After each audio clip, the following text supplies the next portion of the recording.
Que a graça e a paz de nosso Senhor e Salvador Jesus Cristo esteja em cada coração. É com muita alegria que nós estamos aqui para mais uma videoaula. A nossa ferramenta disponibilizada no nosso site, que você já conhece, www.ieadelages.com.br, e também o nosso canal no YouTube, Adelages YouTube. Você pode acessar e assistir ali todos os vídeos que a nossa igreja tem disponibilizado para você. E hoje nós estamos aqui para dar início ao segundo trimestre de 2016, lições sempre abençoadas. Tivemos um primeiro trimestre abençoado, escatológico, e agora nós vamos aqui estudar a maravilhosa graça, o Evangelho de Jesus Cristo revelado na carta aos Romanos. Interessante que eu estava orando o trimestre passado sobre escatologia, que trazia uma conscientização muito forte acerca daqueles que estão ou escolhendo a vida eterna de bênção com Cristo ou escolhendo a perdição, que é o caminho da desobediência. Conscientização para esses dois grupos de pessoas. E todo aquele que quer um futuro glorioso com Cristo não pode perder a oportunidade de ser alvo da graça do Senhor, época em que estamos vivendo. Nós não podemos desperdiçar a graça. A salvação é de graça e nós estamos vivendo esta graça. Vistos os acontecimentos futuros de glória para os obedientes ou de juízo eterno e condenação eterna para os desobedientes, antes que os acontecimentos do futuro venham a se concretizar, nós ainda estamos na graça. E eu fiquei pensando, o Espírito Santo é tão bom que depois de tanta advertência acerca do futuro, ou de bênção, ou de condenação, ou de calamidade, nós agora vamos estudar acerca da graça, para que a gente possa se conscientizar que não podemos, de maneira alguma, perder essa oportunidade, visto que a salvação é pela fé em Cristo Jesus e ainda estamos vivendo um tempo antes que aconteçam os acontecimentos futuros profetizados pela Bíblia, ou de bênção, ou de condenação. Então, esta lição realmente veio com um tema apropriado, maravilhosa graça. E a lição de hoje, nós vamos aqui, a lição de número 1, fazer uma visão panorâmica sobre a carta ou a epístola de Paulo aos Romanos. Qual é a diferença de carta e epístola?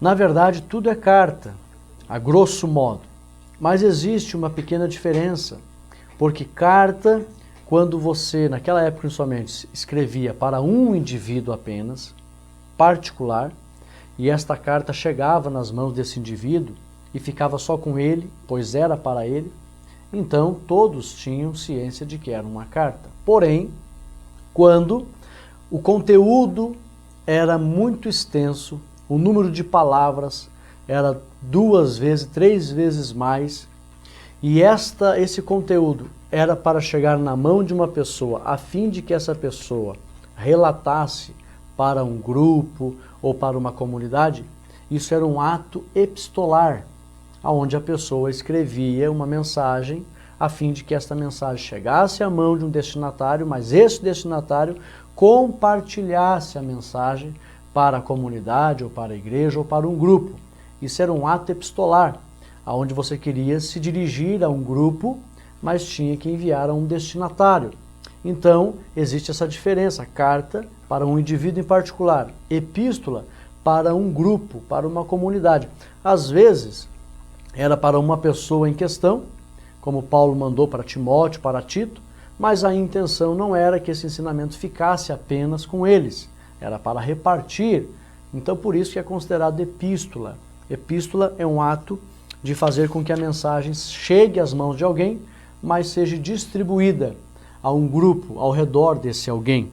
E Paulo escreve a epístola aos Romanos, para toda a comunidade de gentios convertidos ao Evangelho.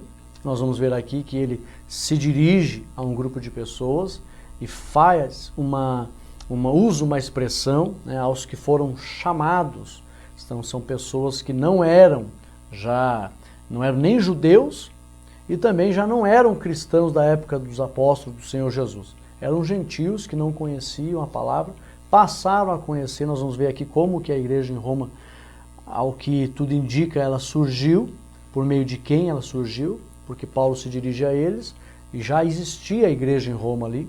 E vamos ver aqui, então, como que foi que Paulo se dirige a esse grupo de pessoas, quem era esse grupo de pessoas, e nesta visão panorâmica da carta de Paulo aos Romanos, nós vamos ver aqui os principais objetivos da carta, o propósito da carta, os principais temas que contém nessa carta. Quando eu falo carta ou epístola, a gente pode usar os mesmos termos aqui, não há problema nenhum.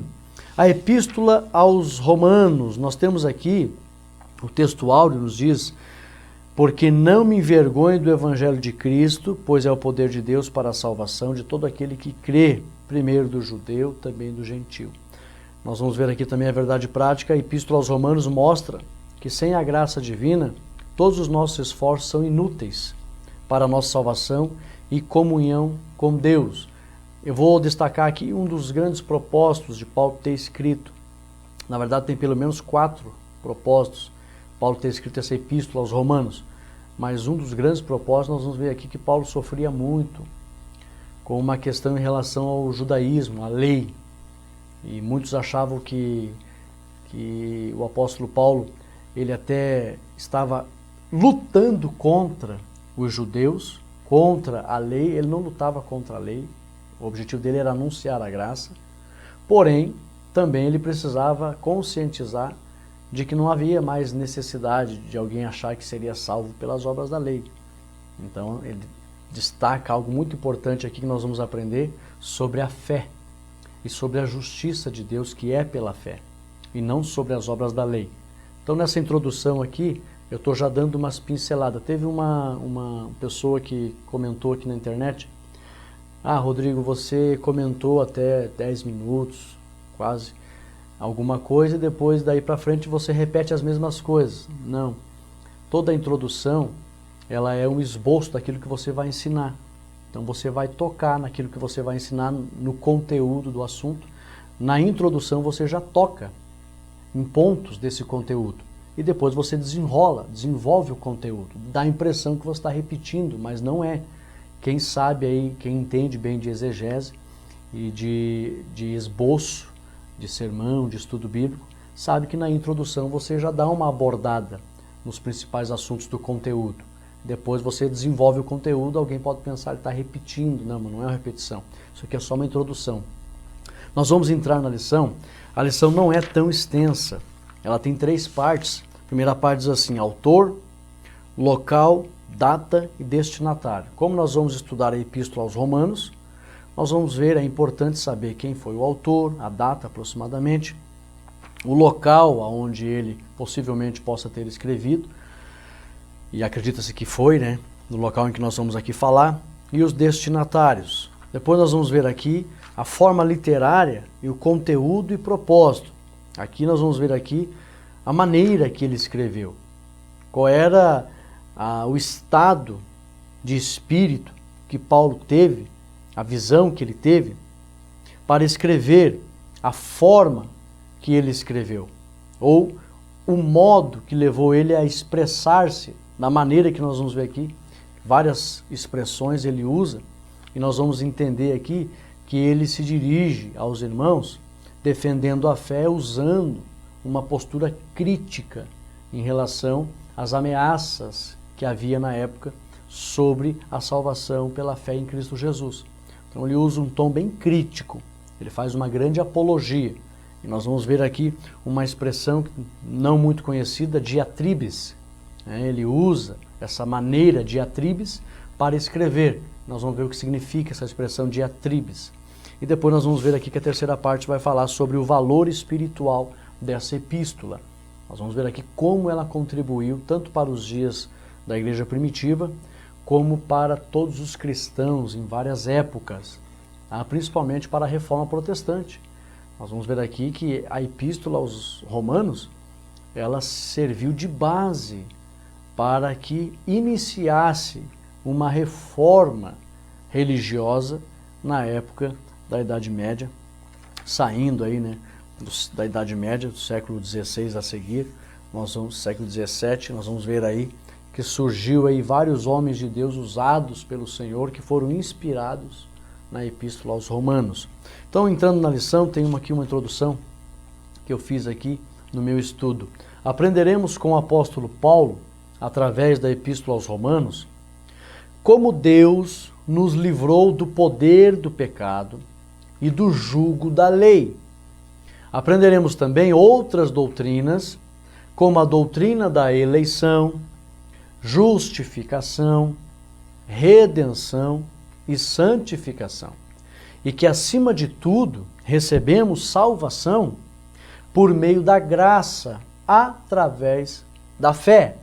Então, notem aqui que eu estou introduzindo e mostrando o conteúdo que nós vamos analisar logo mais, já aqui nessa introdução. Quantas doutrinas nós vamos aprender, principalmente ao longo do trimestre, né? Hoje é só uma lição panorâmica. Através da fé. Tudo isso por bondade e misericórdia de Deus, não é mérito do homem. Na lição de número 1, veremos de forma panorâmica a carta aos Romanos e abordaremos a situação espiritual na qual se encontra a humanidade depois da queda. Então, várias análises serão feitas aqui nesta lição. Lembrando que Paulo escreve a uma igreja formada por gentios que eram pagãos, que tinham outras crenças em outros deuses, que estavam em Roma, a capital política do mundo antigo, desta época da igreja primitiva. Roma era uma cidade que vários caminhos, praticamente todos os caminhos levavam a Roma. E Roma é a capital do Império Romano, o último grande império, dos 4 grandes impérios que dominaram todo o mundo daquela época. Roma foi o último império.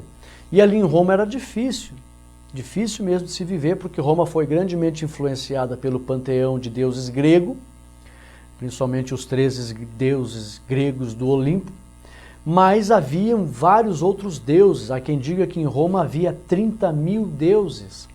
Então não era fácil para que o evangelho tivesse vez ali. Mas nós vamos ver que o evangelho chegou ali e formou-se uma igreja, e Paulo então escreve para esses irmãos que estavam em Roma. A cidade de Roma. Para Roma afluíam pessoas, aqui é um dado, um subsídio sobre Roma. Para Roma afluíam pessoas de toda espécie e de todas as partes do Império Romano por meio de um moderno sistema de estradas. Para quem não sabe, os romanos legaram ao mundo a pavimentação das estradas. Naquela época, até fez com que eles ganhassem várias batalhas, os romanos, porque eles chegavam rápido às localidades e saíam rápido de lá também. E porque eles pavimentavam as ruas, as estradas. Tem a famosa Via Ápia, uma extensa estrada pavimentada que os romanos construíram, que ligava o Oriente ao Ocidente praticamente. E essa pavimentação facilitou para o crescimento de Roma. Portanto, na cidade de Roma, devido a essa miscigenação, porque era uma cidade que tinha fácil acesso pela pavimentação das estradas, bem comercial, então muita gente de vários povos iam para lá. Havia as mais diversas religiões e filosofias ali. A cidade era caracterizada por seus grandes empreendimentos, mas também suas desigualdades. Haviam muitos escravos em Roma. Grande parte da população de Roma eram escravos. A grande maioria eram escravos. E a cultura grega, helenística, para quem não sabe a expressão helenística ou helênica dos gregos, é porque quem fundou a Grécia foi um homem chamado Heleno. Por isso, a cultura helenística. Era predominante essa cultura. Também língua e forma de vida grega faziam também parte da cultura ali. E nós sabemos que os gregos eram idólatras, acreditavam em vários deuses. A cidade de Roma, na área religiosa, era famosa pelo seu politeísmo e superstições. Havia ali o culto ao imperador. Por isso que o apóstolo Paulo, em outra carta, ele escreve assim: ninguém que diz que o Espírito Santo, ninguém que diz, aliás, que Jesus é Senhor, senão, aliás, ninguém diz que Jesus é o Senhor senão pelo Espírito Santo. Para um cristão ter coragem de dizer que Jesus era o Senhor, tinha que estar cheio do Espírito Santo. Por quê? Porque a palavra Senhor, nesse contexto aqui no mundo antigo, ela referia-se ao divino. Senhor era atribuído a um ser divino. Os Césares atribuíram esse título. Eles ordenavam que somente eles poderiam ser chamados de Senhor. Então, por isso que Paulo diz, se alguém for chamar Jesus de Senhor, só vai chamar se estiver cheio do Espírito Santo, porque não pode ter medo de morrer. Porque se o imperador soubesse que os cristãos chamavam outra pessoa, outro ser de Senhor que não fosse César, mandavam matar. Então era bem difícil porque tinha o culto ao imperador. Haviam movimentos filosóficos, haviam religiões de mistério, várias, e variados movimentos religiosos e cultos orientais, como Cibele, Átis, Osíris e a influência do pensamento apocalíptico. Então era difícil para o evangelho ter um crescimento ali em Roma. Os deuses do panteão grego foram adotados pelos romanos. Todavia, os nomes originais foram trocados. Quando o apóstolo Paulo chegou a Roma, em cerca de 60 depois de Cristo, encontrou uma população diversificada e cosmopolita. Cerca de 1 milhão de habitantes havia em Roma quando Paulo chegou lá. A justiça de Deus revelada, nós temos aqui outro dado importante acerca da importância desta carta. Ela traz a justiça de Deus revelada para a humanidade. E isso ajudou até mesmo na reforma protestante. Depois nós vamos conhecer aqui mais a fundo a carta, a epístola. Nós vamos ver que ela trouxe um benefício para o mundo inteiro. No século XVI, o principal protagonista da reforma protestante, Martinho Lutero, foi profundamente influenciado por Romanos, principalmente capítulo 1, versículo 17. A doutrina da justificação pela fé foi a força, olha a importância dessa carta, dessa epístola. A doutrina da justificação pela fé foi a força propulsora para a reforma protestante. É tanto que foi feito um concílio, uma grande reunião de líderes religiosos da época, lá em Trento, com o objetivo de debater, na verdade eles queriam rebater a doutrina da justificação pela fé. Tá?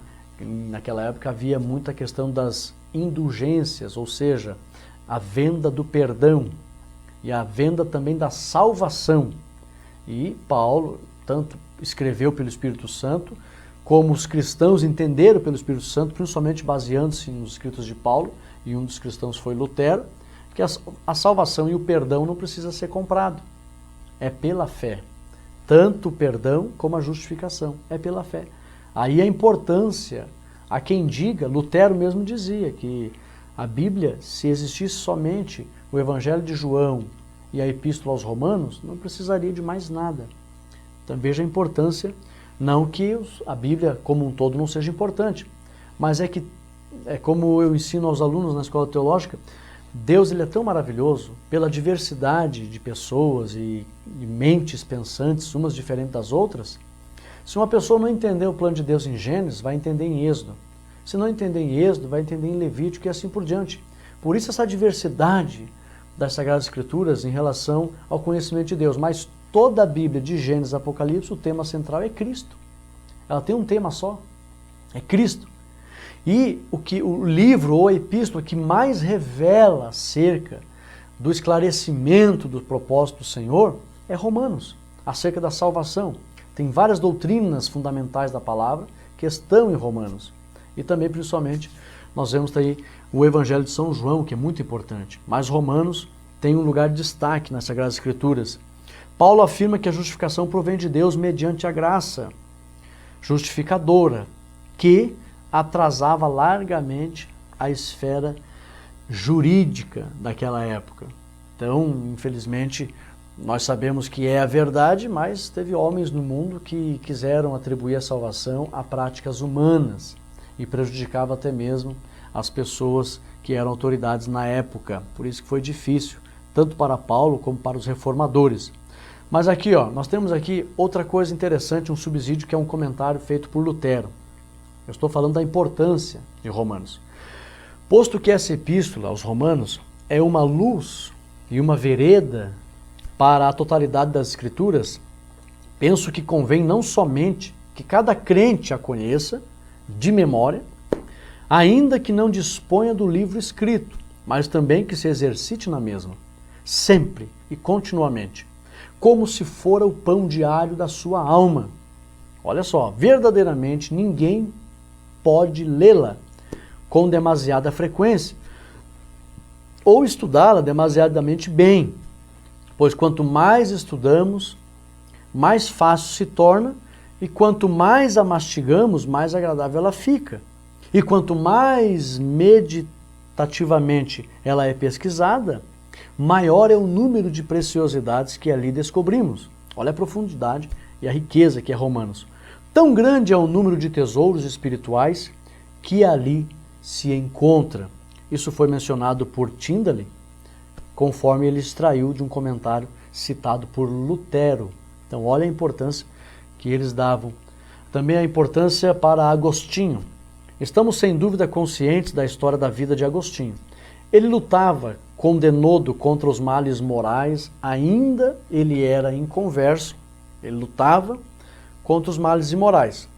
Porém, ainda quando ele era inconverso, ele estava se sentindo perturbado de mente e de consciência. Ele ouviu como que a voz de uma criança que lhe dizia, em latim, tolle lege, que significa toma e lê. Levantou-se e buscou imediatamente o manuscrito da Epístola aos Romanos. Abriu-a no que atualmente é o seu 13º capítulo, onde lemos, andamos dignamente como em pleno dia, não em orgias e bebedices, não em impudicícias e em dissoluções, não em contendas e ciúmes, mas revestivos do Senhor Jesus Cristo e nada disponhais para a carne, no tocante às suas concupiscências.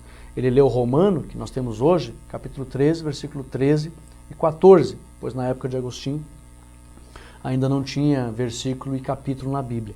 Foi naquele exato instante que o afoito Agostinho se converteu a Jesus Cristo, conforme as Confissões de Agostinho, no livro da seção 12, parágrafo 28 e 29. Agostinho se converteu lendo Romanos. Lutero teve o entendimento da salvação pela graça, por meio da fé, a justificação por meio da fé, lendo Romanos. Olha a importância de Romanos.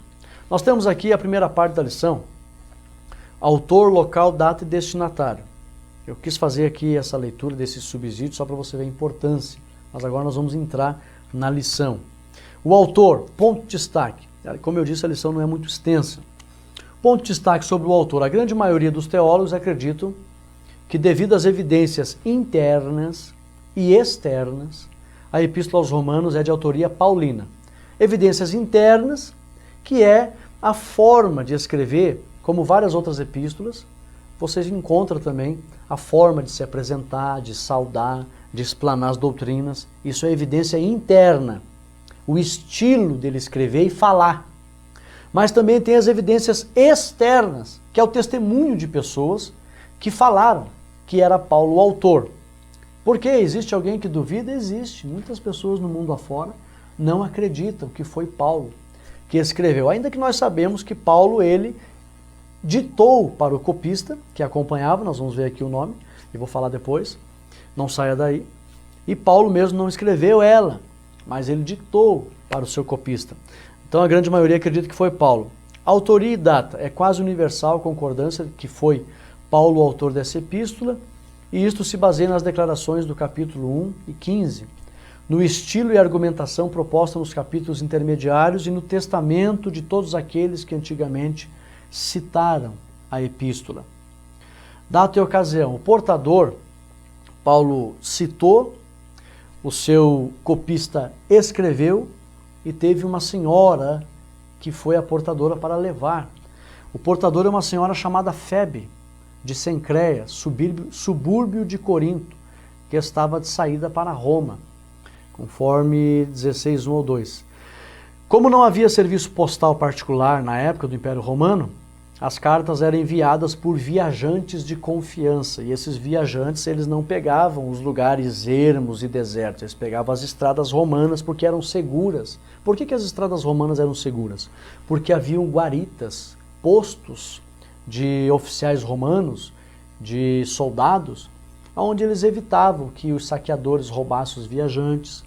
Porém, eles revistavam as bagagens dos viajantes. E é por isso que, eu até explico, vou abrir um parênteses aqui, visto que os emissários pegavam e andavam muito pelas estradas romanas e sabiam que os soldados revistavam o que eles levavam e até liam, às vezes, as cartas que eles tinham, por isso que os apóstolos não escreveram doutrinas bem elaboradas sobre o dízimo. Por quê? Porque se um soldado romano, ao averiguar a bagagem de um viajante, fosse e encontrasse uma doutrina aonde entendesse que o grupo deveria separar 10% da sua renda para dar aos apóstolos, eles achariam que isso seria um crime a César, a Roma, pois somente a César e Roma alguém poderia pagar tributo. Eles iriam entender que a igreja estava exigindo também um tributo, eles não iam entender a questão espiritual do dízimo. E é por isso que os apóstolos nunca escreveram em suas cartas, quando colocavam na mão dos emissários, doutrinas bem claras sobre o dízimo, porque senão eles facilmente seriam confundidos como transgressores das leis de Roma, onde só Roma poderia receber tributo. E aqui a gente viu que Febe, ela então levou, foi uma viajante de confiança que levou para Roma esta carta. Nós temos aqui subsídio teológico. Além dessas evidências internas, que são conclusivas, existem diversas outras evidências externas acerca da autoria de Paulo. Por exemplo, o trecho de 2 Pedro 3, 15 e 16, evidentemente faz alusão à passagem bíblica de Romanos 2 e 4. E essa passagem, juntamente com os escritos em geral de Paulo, é chamada de Escrituras. Esse é o primeiro impulso tendente à formação de um cânon no Novo Testamento. E tudo começou com os escritos do apóstolo Paulo. As epístolas de Clemente, conforme o livro da seção 35, e também os escritos de Policarpo, conforme a seção 6, citam, respectivamente, os trechos de Romano, capítulo 1, versículo 29 ao 32. Então, Clemente cita Paulo como autor, Policarpo também. Nós vemos aqui que também Irineu citou passagens de Romano 4, 10 e 11, como de origem paulina. E também Inácio de Antioquia escreveu diversas epístolas às igrejas cristãs, em cerca de 110 depois de Cristo, escrevendo também que Paulo era o autor, e Policarpo, bispo de Esmirna, citaram também a epístola aos Romanos como de autoria paulina. Então, evidências internas, estilo literário, forma de escrever e falar, como evidências externas, o testemunho de tantos homens de respeito daquela época e também época um pouco mais distante de Paulo. Nós temos aqui também, segundo tópico, local e data. Ponto de destaque: enquanto Paulo pregava pessoalmente em um local, ele se preocupava com outros locais ao mesmo tempo, conforme isso aconteceu aproximadamente 56, 57 depois de Cristo, que o apóstolo Paulo estava em um determinado local, não preocupado apenas com o local, mas com uma visão de salvação mundial. Ele se preocupava com o mundo todo. Ele não se preocupava somente com o local onde ele estava. O coração dele estava na salvação de toda a terra. Então, enquanto ele estava pregando em um local, ele estava mandando mensagens para outros locais. Olha só, subsídio teológico. O apóstolo Paulo planejou deixar a Grécia e ir para a Palestina com a coleta que recolhera entre as igrejas gentílicas. Paulo queria que essa coleta fosse apresentada aos santos pobres de Jerusalém. Por ele, além dos representantes das igrejas gentias. Ele achava que esse gesto dos gentios demonstraria o amor deles pelos irmãos cristãos da Palestina. Então ele tinha um desejo de fazer a coleta para os pobres e levar em Jerusalém. Isso é demonstrado, aliás, cristãos da Palestina, e demonstrada também a unidade da igreja, onde ele queria que os irmãos pobres cristãos da Palestina vissem que todos os demais irmãos de outras partes, que eles até julgavam que eram regiões pagãs, mas havia cristãos lá que eram unidos e estavam ajudando os irmãos de Jerusalém. Essa era a intenção de Paulo. Antes de tudo, Paulo pretendia fazer esta coleta a Jerusalém e depois ele ir a Roma. E de Roma, depois Paulo queria ir para a Espanha. Paulo não parava. Antes de Paulo ir para os seus alvos ocidentais, ele escreveu a potente carta aos Romanos e enviou para o Ocidente. Ao mesmo tempo que ele se preocupava com os irmãos pobres de Jerusalém, ele também se preocupava com os irmãos de Roma, que, segundo a história, foi os irmãos que estavam no dia de Pentecostes, que receberam o São do Espírito, e voltaram para Roma, e começaram então a pregar o Evangelho em Roma, e surgiu então a igreja em Roma. Ninguém sabe quem foi que fundou a igreja em Roma. Acredita-se que foram pessoas que estavam ali, que se converteram no dia de Pentecostes, e depois voltaram para Roma convertido, e o Evangelho cresceu em Roma. Aplicação: o verdadeiro pastor tem amor pelo mundo, e não apenas por algumas partes do mundo. É o que aconteceu. Paulo, estando em Corinto, ele aproveitou, ele estava na Grécia, né? E queria fazer aquela grande coleta para levar para Jerusalém, mas enquanto ele estava ali fazendo aquela coleta, ele então escreve a sua carta ou a sua epístola para os cristãos que estavam em Roma. Vamos para frente. Destinatários, ponto de destaque: Paulo se dirige à igreja que já havia em Roma. Tem pessoas que dizem que Paulo fundou a igreja em Roma. Não, a igreja em Roma já havia. Subsídio teológico: saudações aos leitores. Ele sauda os leitores, capítulo 1, versículos 6 e 7. Estes versículos esclarecem que os romanos, a quem se dirige a epístola, eram gentios. 2 vezes Paulo destaca o fato de que eles foram chamados. Então, eles já tinham se convertido e a igreja já existia. Foram chamados para serem santos. A ideia por trás da palavra santo não é de alguém completamente separado dos outros, não. A palavra santo quer dizer separado, mas não excluir-se do convívio social, não é isso? Mas entre o convívio social, serem consagrados a Deus ao ponto de não se contaminarem. Então Paulo chama os irmãos lá de santos, separados. O impacto que um grupo de crentes consagrados ou dedicados a Deus tem sobre a sociedade é muito grande. E Paulo sabia disso. Os irmãos cristãos de Roma eram convertidos, consagrados e estavam morando em Roma. E Paulo tinha uma visão extraordinária, evangelística, e ele sabia que aqueles irmãos fariam com que o evangelho crescesse grandemente lá em Roma. Por isso ele se preocupou grandemente. Aplicação: onde houver uma ovelha de Jesus, esta merece a atenção dos obreiros do Senhor. Por que eu escrevi essa aplicação? Porque o apóstolo Paulo, estando longe, lá na Grécia, o coração dele estava preocupado com as ovelhas que estavam em Roma. Então, essa é a verdadeira visão de um pastor que ama as ovelhas. Aonde ele está preocupado com as suas ovelhas, mesmo que elas estejam longe. A segunda parte nos diz a forma literária, conteúdo e propósito. Primeiro tópico, forma literária. Aqui que eu vou explicar para os irmãos a palavra diatribes. Ponto de destaque: Paulo faz uma defesa da fé com autoridade e autocrítica contra as ameaças à pureza do Evangelho. Subsídio teológico: a expressão diatribes da lição diz respeito a fazer um discurso crítico, a fim de defender a verdade e afastar as ameaças, usando de autoridade apologética, ou seja, fazendo a defesa da fé com autoridade e firmeza. Paulo escreve Romanos, nós vamos ver aqui a forma literária, com uma visão crítica. Eu preciso defender a fé e, ao mesmo tempo, rebater as contrariedades ideológicas ou filosóficas. Então ele escreve mesmo, ele usa uma expressão que a ideia é que se ele fosse falar sobre isso, ele falaria usando um palavreado firme, um tom de combater as heresias e não aceitar que prevalecesse entre os cristãos algum tipo de visão, de ideologia, filosofia contrário ao evangelho da graça.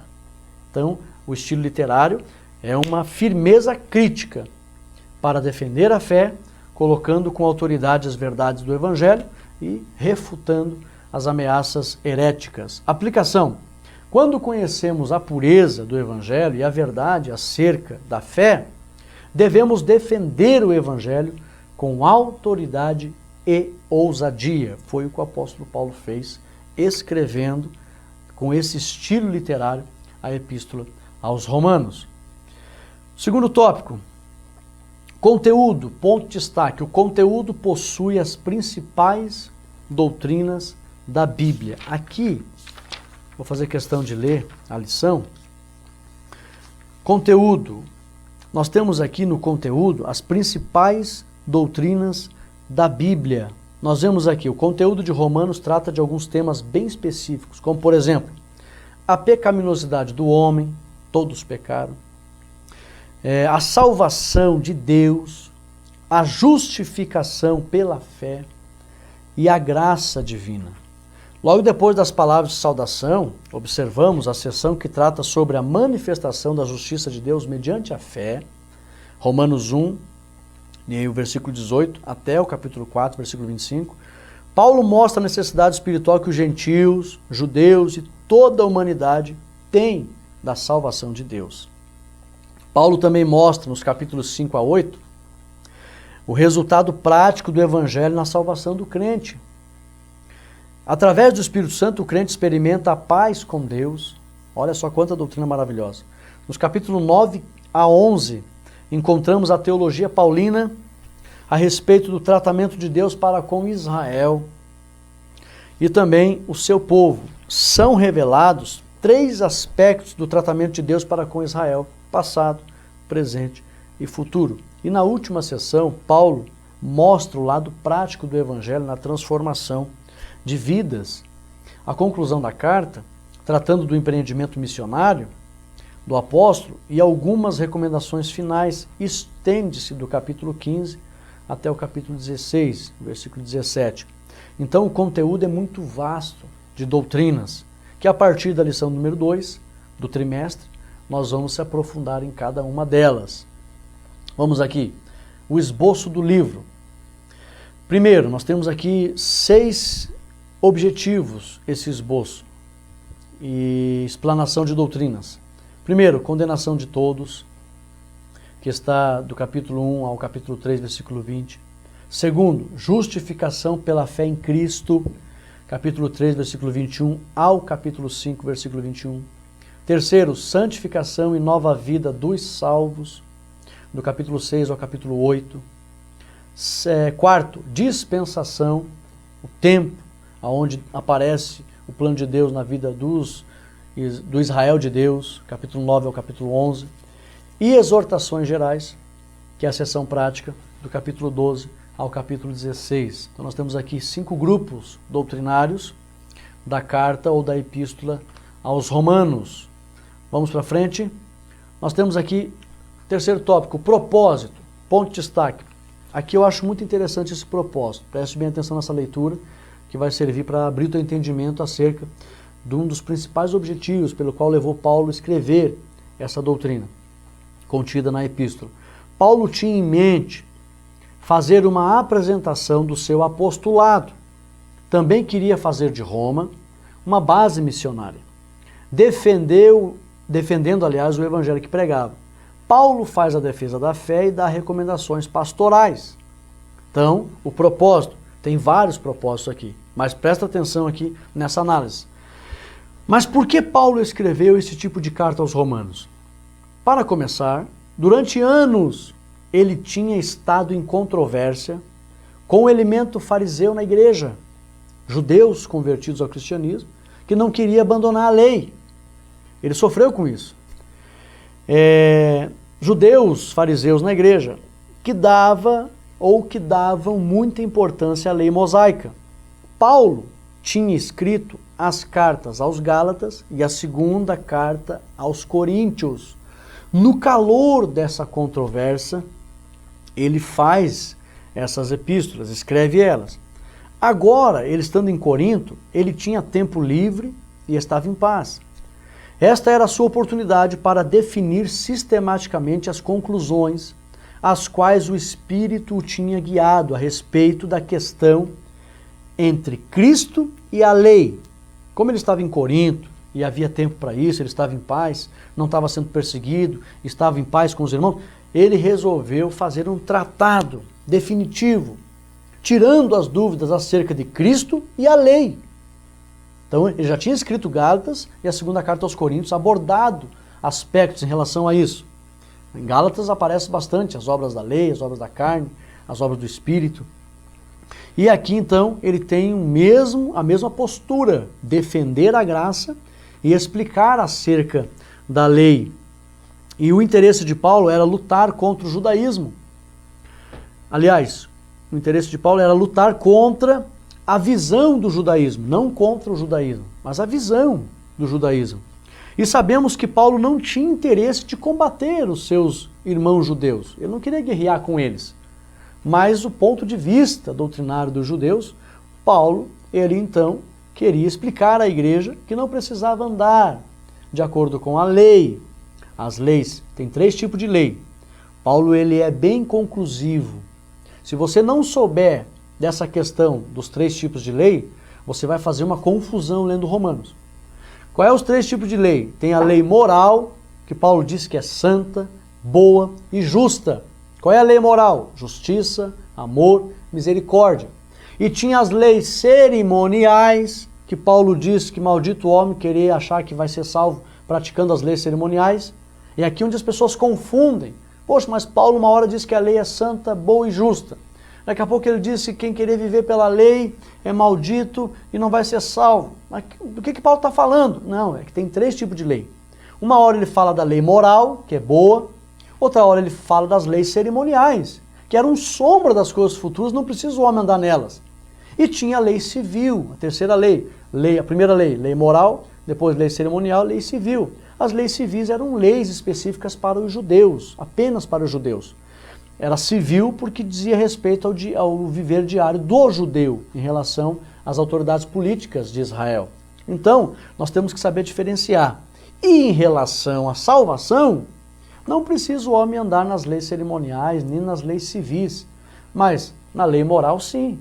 A lei moral é justiça, amor e misericórdia. A lei moral, de Adão até Moisés, que passou aproximadamente 2.600 anos, as pessoas serviram a Deus pela lei moral. Não tinha Bíblia, não tinha escrituras. De Adão até Moisés, 2.600 anos aproximadamente. Então ele serviu a Deus pela lei moral. Justiça, amor, misericórdia.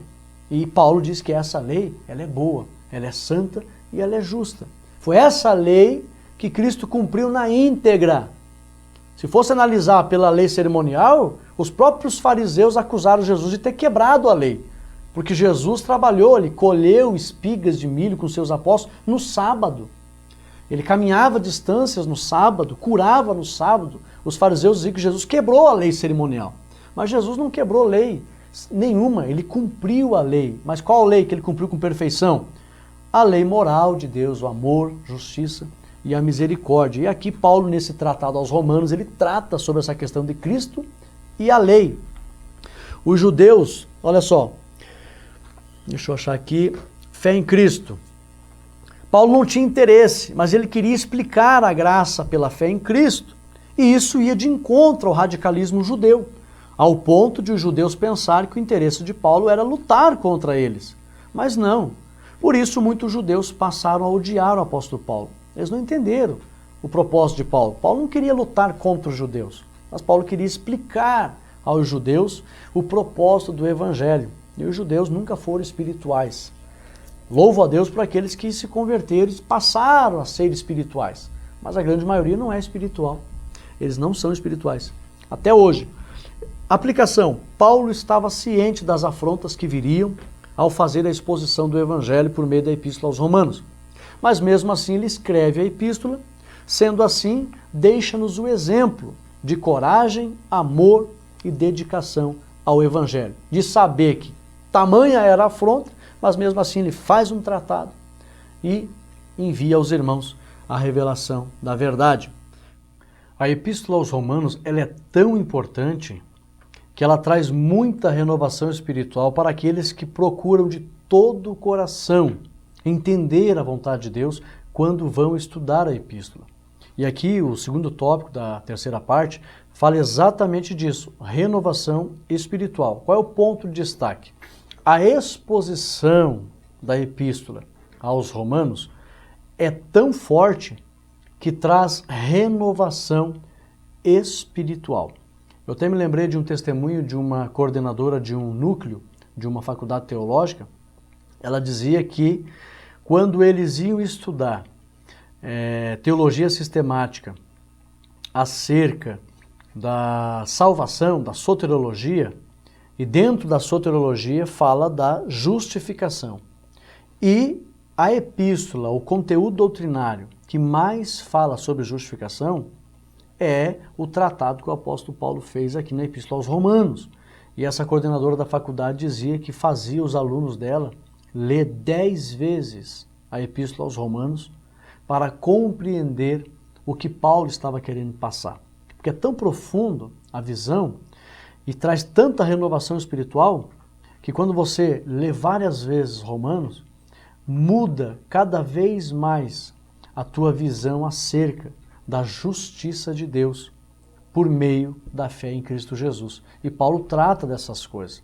E até eu ministrei há poucos dias sobre teologia sistemática, falando sobre a soteriologia, a doutrina da salvação, e dentro dela tem justificação, regeneração e santificação, e dentro da justificação, ali você vai encontrar que a pessoa que está justificada, ela só foi justificada porque é tirado dela a condenação. É por isso que Paulo usa, o apóstolo Paulo fala com clareza, dizendo: nenhuma condenação há para os que estão em Cristo Jesus. Quando a pessoa se converte a Cristo, se arrepende dos seus pecados, ele é justificado. E o fato de ser justificado é que é tirado dele a condenação. Por isso que Paulo fala: nenhuma condenação há para os que estão em Cristo Jesus. E aqui nesse tópico, a renovação espiritual, ela traz muita edificação quando a pessoa, com pureza de alma, deseja o esclarecimento de Deus e ele faz uma explanação da Epístola aos Romanos. Olha o subsídio teológico. Veja como ela trouxe renovação espiritual para tantos cristãos ao longo dos anos. Agostinho, que nós conhecemos como ele contribuiu para o cristianismo, ele se converteu lendo Romanos capítulo 13, versículo 13. Olha o que diz Romanos 13 e 13. Agostinho fez essa leitura. Andamos honestamente, como de dia, não em glutonarias, nem em bebedeiras, nem em desonestidades, nem em dissoluções, nem em contendas e nem em inveja. E aí o 14 ainda, mais revestivos do Senhor Jesus Cristo, e não tenhais cuidado da carne em suas concupiscências. Isso trouxe Agostinho para Cristo. Lutero se converteu, aliás, Lutero já era convertido ao cristianismo, mas ele não tinha ainda o esclarecimento de como andar diante de Deus. E quando ele leu Romanos 1,17, visto que ele estava num meio onde grandemente era pregado a venda do perdão e da salvação, em Romanos 17 ele descobriu, porque nele se descobre a justiça de Deus, de fé em fé. Como está escrito, mas o justo viverá da fé, sem precisar pagar pela salvação, comprar a salvação. Mudou a vida do Lutero também. No dia 24 de maio de 1738, John Wesley, muito conhecido, um grande pregador do século XVIII, visitou, de muita má vontade, ele foi a uma reunião dos irmãos morávios, na rua Aldersgate, em Londres. Naquela reunião, Wesley ouviu a leitura do prefácio de Lutero ao comentário de Romanos. E como ele mesmo disse, John Wesley, o meu coração foi estranhamente aquecido. Senti que confiava em Cristo, somente em Cristo, para a minha salvação. Foi-me dada a certeza de que ele tinha levado embora os meus pecados. Sim, os meus pecados, diz John Wesley, e me salvou da lei do pecado e da morte. John Wesley teve a sua vida mudada quando ele ouviu um comentário que Lutero fez acerca de Romanos. Olha a renovação espiritual que traz esse tratado. A aplicação até os dias de hoje, a Epístola aos Romanos está transformando vidas. Aleluia! E nós chegamos à nossa conclusão, encerrando aqui a primeira lição, dizendo assim: uma visão panorâmica da carta de Paulo aos Romanos permite-nos vislumbrar a terrível situação espiritual na qual se encontra a humanidade depois da queda. O apóstolo Paulo trata da pecaminosidade do homem, pois que todos pecaram. Então, é algo desesperador. Todavia, não é só isso que o apóstolo Paulo comenta ou aborda, todavia a carta mostra de forma clara que Deus, por intermédio do amor gracioso, que ultrapassa todo o entendimento, veio ao encontro dos pecadores para oferecer-lhes perdão e restauração através de Jesus Cristo, seu bendito Filho. É Ele que, através de seu sacrifício vicário, tirou a raça humana das trevas do pecado e deu a oportunidade ao pecador de viver uma nova vida no poder do Espírito Santo. Olha os assuntos de extrema importância para o cristianismo que Paulo trata escrevendo aos irmãos que estavam em Roma por meio da sua epístola aos Romanos. Nós costumamos a dizer que a epístola aos Romanos não foi a primeira obra que o apóstolo Paulo escreveu. Contudo, foi a primeira obra de Paulo a ser colocada na ordem do Novo Testamento. Aí fica a pergunta, por que os pais da igreja, nos concílios que fizeram acerca da ordem dos livros do Novo Testamento, o primeiro, se você não sabe, o primeiro líder a fazer uma abordagem da ordem dos livros do Novo Testamento foi Orígenes. Ele que fez essa ordem, agrupou os 27 livros do Novo Testamento, não ele que escolheu, mas ele testificou que eram os livros que a comunidade cristã costumava apoiar a sua fé em Cristo. E aí então, nessa lista, depois outros fizeram, como as 50 Bíblias de Eusébio. Eusébio, quando o imperador pediu para ele fazer uma tradução de 50 cópias da Bíblia, ele se baseou na lista de Orígenes. E aí então tem esta ordem. Então Romanos foi colocado em primeiro lugar das obras de Paulo, porque é a obra mais completa acerca da justificação do homem por meio da fé em Cristo Jesus. Então, não perca esse trimestre maravilhoso, onde a gente vai aí estudar e se aprofundar na carta de Paulo aos Romanos ou na epístola de Paulo aos Romanos, e vamos se aprofundar na maravilhosa graça, o Evangelho de Jesus Cristo revelado à carta aos Romanos. Esteja conosco domingo, não perca de estar na igreja, não deixe de estar na igreja para aprender a lição de número 1 e darmos aí o início desse trimestre para se aprofundarmos nas demais lições. Compartilhe este vídeo, deixe o seu ok, envie o seu comentário e que Deus possa iluminar o teu coração a fim de que você esteja cada vez mais próximos do Senhor Jesus. Que Deus abençoe a todos, em nome de Jesus. Amém e amém.